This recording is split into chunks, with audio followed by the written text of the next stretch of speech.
Assalamualaikum warahmatullahi wabarakatuh. Bertemu lagi dengan Pak B. Kali ini Pak B akan membahas tentang 3 level investasi emas. Jadi bagaimana cara kita mengetahui kita termasuk level yang mana? Oke, tapi jangan lupa like, subscribe, dan komen untuk menyemangati Pak B mengisi konten-konten yang positif. Oke, karena like, subscribe, dan komen adalah gratis. Oke, kita mulai. 3 level investasi emas. Jadi yang pertama adalah level investasi emas batangan, atau paling banyak atau paling familiar dengan kita, karena memang kami memberikan edukasi tentang investasi emas. Dan investasi emas itu adalah investasi jangka panjang. Ingat ya, investasi jangka panjang. Sehingga apa yang dilakukan adalah untuk investasi jangka panjang. Oke, emas batangan itu adalah keunggulannya. Pak B sudah pernah bahas, tapi akan Pak B jelaskan juga. Satu adalah mudah, beli, bayar, bawa pulang. Nah, jadi kalau kita ke toko yang terpercaya, Putih Antam atau Galeri 24 Pegadaian, beli, bayar, bawa pulang barangnya. Yang kedua adalah keunggulannya adalah tersertifikasi. Ya, tuh. Kalau PT Antam itu tersertifikasi oleh LBMA, London Bullion Market Association. Nah, jadi kalau yang sudah termasuk market itu adalah semua bisa membeli. Bahkan emas antam bisa dibelikan, atau emas batangan bisa dijual belikan di seluruh negara-negara yang tergabung dalam itu. Yang ketiga adalah ada uang, ada barang. Jadi cocok. Yang paling cocok adalah kalau kita punya uang banyak, itu semakin besar semakin murah.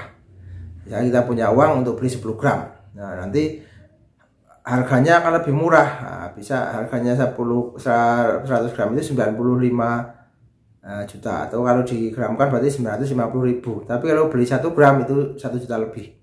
Oke, seperti itu. Jadi itu adalah level pertama atau emas batangan. Tapi kekurangannya tadi adalah kalau semakin kecil berarti semakin mahal. Ingat, sudah Pak B bahas di konten yang lalu. Jadi semakin kecil emas batangan itu semakin mahal. Karena apa? Ada biaya cetak, dan ada biaya untuk membungkus, dan ada juga untuk sertifikatnya. Kan kecil-kecil juga ada sertifikatnya, seperti itu ya. Jadi semakin kecil semakin mahal, semakin besar semakin murah. Oke, penyimpanannya kalau banyak itu juga susah, karena banyak itu misalnya lebih dari 1 kilo itu kan luar biasa banyaknya. Kita punya 5 kilo hari ini, berarti kan taksiran nominal uangnya kan kita 5 miliaran. Jadi kan harus disimpan di deposit box atau brankas kita yang di rumah, yang tahan api dan tahan terhadap semuanya. Oke ya. Terus riskan terhadap emas palsu. Karena apa? Karena di Indonesia itu belum ada lembaga yang bisa ini emas ini asli atau palsu. Tapi makanya kita, bagi para pemula atau bagi para yang barusan belajar tentang investasi emas, kalau beli sebaiknya di tempat-tempat terpercaya. Pak B juga sudah bahas 6 tempat terpercaya untuk beli emas batangan. Satu dari adalah Putih Antam atau Galeri 24 Pegadaian. Itu harganya real, sertifikat juga dipastikan sesuai dengan isinya. Karena apa? Nggak mungkin menggantikan nama besarnya dengan menjual emas palsu, kan seperti itu. Oke, itu level pertama. Jadi level pertama ini adalah level investasi di emas batangan, karena ini adalah yang paling familiar, yang paling banyak dicari orang. Bahkan hari ini selain PT Antam ada UBS, ada King Halim, ada Lotus RC, ada Sampurna, bahkan ada juga emas kecil-kecil, ada EOI Gold, ada Mini Gold, ada emas mini. Jadi itu adalah emas-emas yang 24 karat atau 99,9 berapa persen, kan begitu.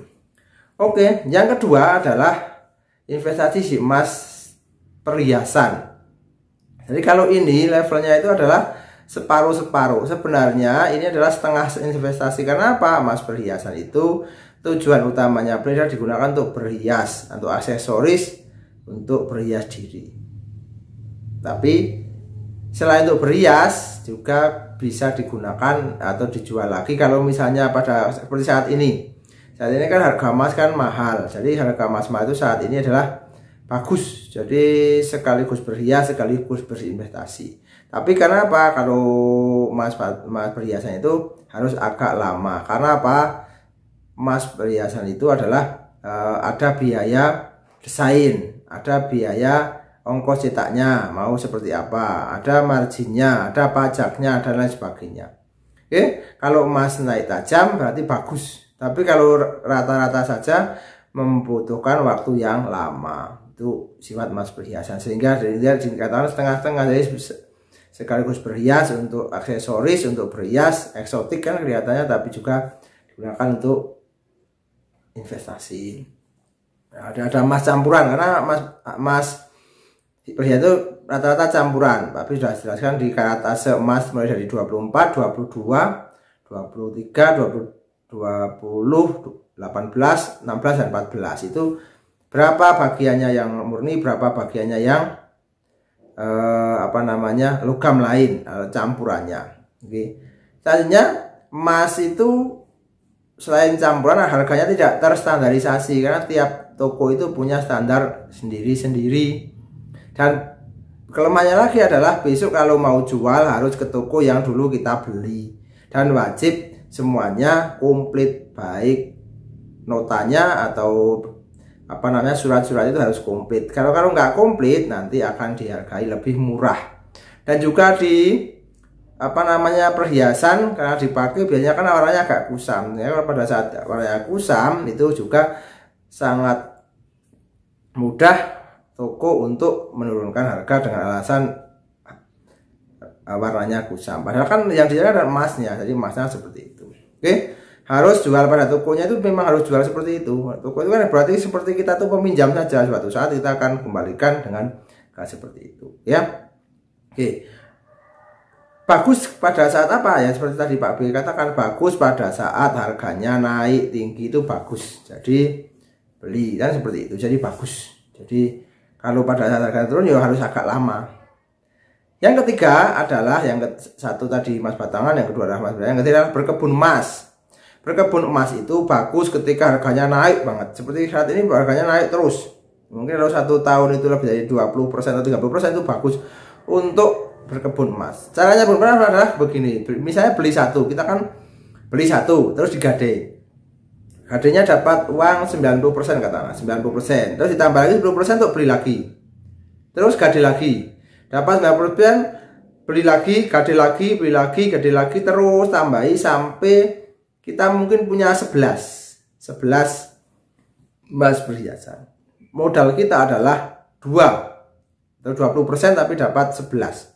Karena yang 1% untuk satu tadi untuk beli di gade pertama, yang kedua dapat gadenya tambah 10%, tambah 10%, tambah 10% sebanyak 10 kali, berarti kan sebenarnya hanya dapat 1 emas, tapi kita seakan-akan kita itu punya 11 emas. Itu kan seperti itu. Jadi 90% tambah 10%, 90% tambah 10%, 90% tambah 10% sampai mencapai 10, berarti kan 100%. Jadi kita sebenarnya punya 2 atau 2 yang kita ada, tapi kita seakan-akan kita punya 11.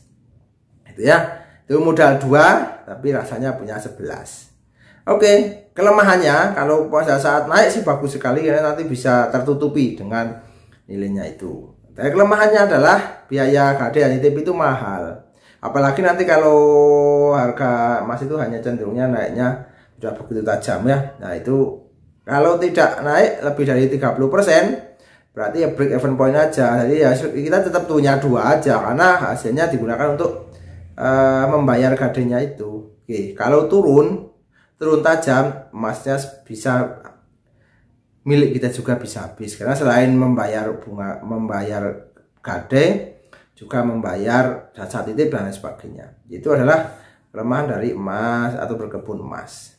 Oke, 3 level itu semoga menginspirasi, semoga bermanfaat. Jangan lupa bantu like, subscribe dan komen, dan juga tekan tombol loncengnya. See you next time.